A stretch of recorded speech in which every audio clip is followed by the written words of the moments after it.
पंचायत की सुनीता राजवर थी नवाजुद्दीन की पहली गर्लफ्रेंड। एनएसटी में हुआ प्यार, घर की दीवारों पर खुरेद रखा था नाम। पंचायत की क्रांति देवी कहिए या फिर गुल्लक के बिट्टू की मम्मी यानी सुनीता चंद्र राजवर अपने अलग अलग किरदारों से खूब तारीफें बटोर चुकी हैं। सुनीता को पंचायत में खूब प्यार मिला और उन्होंने साल 2003 में मैं माधुरी दीक्षित बनना चाहती हूँ से बड़े पर्दे पर अपनी शुरुआत की। हालांकि यहाँ हम उनकी पर्सनल लाइफ का एक ऐसा किस्सा बताने जा रहे हैं जो सुनकर आप हैरान रह जाएंगे। बताया जाता है कि उन्होंने कभी नवाजुद्दीन सिद्दीकी को डेट किया था। इतना ही नहीं, किस्सा ये भी है कि उन्होंने ब्रेकअप के सालों बाद एक बड़ी कंट्रोवर्सी भी क्रिएट कर दी थी। कई रिपोर्ट्स के मुताबिक सुनीता राजवर उन दिनों नवाजुद्दीन की पहली गर्लफ्रेंड थी। कहते हैं कि उनका अफेयर एनएसटी में एक नाटक के दौरान शुरू हुआ था। जब नवाजुद्दीन की आत्मकथा एन ऑर्डिनरी लाइफ रिलीज हुई तो सुनीता के साथ उनके अफेयर की चर्चा जोरों पर थी। एक्टर ने बताया था कि सुनीता उनसे इस कदर प्यार कर बैठी थी कि उन्होंने अपने घर की दीवारों पर छोटे छोटे अक्षरों में उनका नाम तक कुरेद रखा था। अपनी आत्मकथा में नवाजुद्दीन सिद्दीकी ने लिखा था कि जब सुनीता अपने होम टाउन से आई तो उन्होंने उनका फोन उठाना बंद कर दिया था। एक दिन एक्ट्रेस ने नवाजुद्दीन से कहा कि अपने कैरियर पर ध्यान दे और उन्होंने सारे कॉन्टेक्ट्स खत्म कर दिए। बताया जाता है कि सुनीता के साथ ब्रेकअप ने उन पर एक गहरा असर डाला और नवाज इतने डिप्रेशन में चले गए थे कि वो खुद को खत्म करने के बारे में भी सोचने लगे थे। नवाजुद्दीन ने किताब में सुनीता राजवर से अपने ब्रेकअप की वजह बताई और बताया कि इसके पीछे काम और पैसे की कमी थी। उन्होंने बताया था कि सुनीता ने ब्रेकअप के बाद उनसे हर रिश्ते में मुंह मोड़ लिया था। नवाज ने किताब में यहाँ तक जिक्र किया है कि फिर उन्होंने किसी से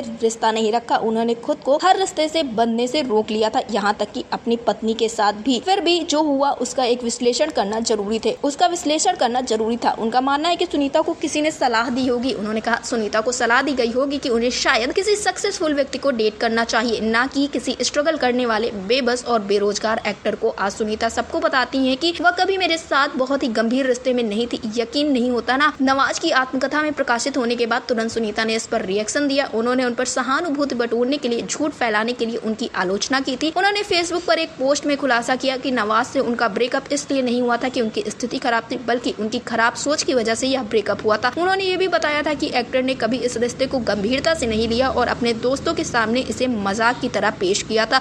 इन आलोचनाओं के बाद नवाज ने अपनी इस किताब को बाजार से हटाने का फैसला किया और उन लोगों को ठेस पहुंचाने के लिए ट्विटर पर माफी भी मांगी। उसके बाद एक निजी चैनल को दिए हुए एक इंटरव्यू में सुनीता ने खुलासा किया कि नवाजुद्दीन झूठे हैं और उन्होंने उनके बारे में लिखकर उनके सम्मान को धूमिल किया है। अपने इस इंटरव्यू में उन्होंने ये भी कहा वो झूठ बोल रहे हैं कि मैं वही सुनीता नहीं हूँ। पहले तो उन्होंने किताब में मेरा नाम नेशनल स्कूल ऑफ ड्रामा के साथ लिखा, हालांकि सरनेम के बिना, लेकिन हमारे बैच के दौरान एनएसटी में कोई और सुनीता नहीं थी। फिर उसने उस लड़की को पहाड़ी लड़की कहा, यानी मेरे अलावा पहाड़ी इलाके की कोई और लड़की नहीं थी। फिर उन्होंने यह भी बताया कि उसकी किताब में जो सुनीता है वो मशहूर टेलीविजन एक्ट्रेस अंचित कौर की रूममेट थी, जिनकी बातों में आकर उन्होंने उन्हें छोड़ दिया था। तो साफ है कि मैं अंचित कौर के साथ कमरा शेयर कर रही थी। सुनीता राजवर एक 40 साल की लास्ट लोकल, शुभ मंगल, ज्यादा सावधान, बाला और स्त्री जैसी फिल्मों में यादगार भूमिका निभा चुकी है। फिल्मों के अलावा सुनीता कई टेलीविजन शोज पर भी हिस्सा रही हैं।